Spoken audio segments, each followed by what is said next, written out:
Right sir. So మీరు చెప్పినట్టుగా ఇప్పుడు 10+2 తీసేస్తే మటుకు ఇప్పుడు ఎంటైర్ కంట్రీకి ఇప్పుడు మీరు చెప్పిన 5+3+3+4 అనే సిస్టమ్ ఏదైతే ఉందో, అది చేయాలంటే ఎంటైర్ కంట్రీలో మొత్తం పెడగాగి చేంజ్ చేయాల్సి వస్తుంది కదా సార్. అండ్ స్టేట్స్ రెడీగా ఉన్నాయా యాక్సెప్ట్ చేయడానికి? దాని గురించి మీరు ఎలా చెప్తారు? ఈ అంటే ఇప్పుడు కొలతలు ఎలా స్టేట్ చేయాలి? రెడీగా ఉన్నాయంటే మరి ఏ మెకానిజం అంటే ఇప్పుడు స్టేట్ అంటే సెంట్రల్ లో వాళ్ళు పాలసీ నేషనల్ ఎడ్యుకేషన్ ప్రోగ్రామ్ పెట్టారు కాబట్టి డిఫరెంట్ డిఫరెంట్ ఏజెన్సీస్ ఉన్నాయి. ఏజెన్సీ స్టేట్ గవర్నమెంట్ తో కోఆర్డినేట్ చేసుకుని ప్రతి స్టేట్ గవర్నమెంట్ తో చేయాలి.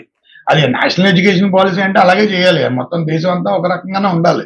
అది అలాగుంటేనే కరెక్ట్. అదే చేయాలి. అది జరగాలి. అది జరగట్లేదు. ఈ బోర్డులు అక్కర్లేని బోర్డులు పెట్టుకున్నారు. ఇంకా అక్కర్లేని బోర్డులు కాదు అవన్నీ. ఏంటంటే అవన్నీ అబ్సల్యూట్ అయిపోయాయి. అంటే ఉపయోగానికి లేదు. ఉపయోగానికి ఇంక రావు. ఎందుకంటే మన ఆ సమయం కాలం తీరిపోయింది. మన ఆ సమయం టైం అయిపోయింది కాబట్టి మనం మార్చుకోవాలి. దాని మీద పూర్తిగా ఆలోచనాబద్ధంగా ఉండాలి. ఆలోచనాబద్ధం మన దగ్గర ఉందని నేను అనుకోవట్లేదు. ఎందుకంటే దానికి తగ్గట్టుగా ప్రజల్లో స్టూడెంట్స్ లో తల్లిదండ్రుల మీద భారం వేసేస్తున్నాం. మనం ఏం చేస్తున్నాం అంటే మన ఎడ్యుకేషన్ సిస్టమ్ ఎలా తయారైందంటే తల్లిదండ్రుల మీద చదువు తల్లిదండ్రుల మీద వేసేసి ఖర్చు వాళ్ళ మీద వేసేసి అసలు రాజ్యాంగం ప్రకారం చదువు అనేది హక్కు. ఆ హక్కు మన ఇంటి దగ్గర రావాలి. లేదా మనం అలా పరిస్థితి తీసుకురావాలి ప్రభుత్వాలు.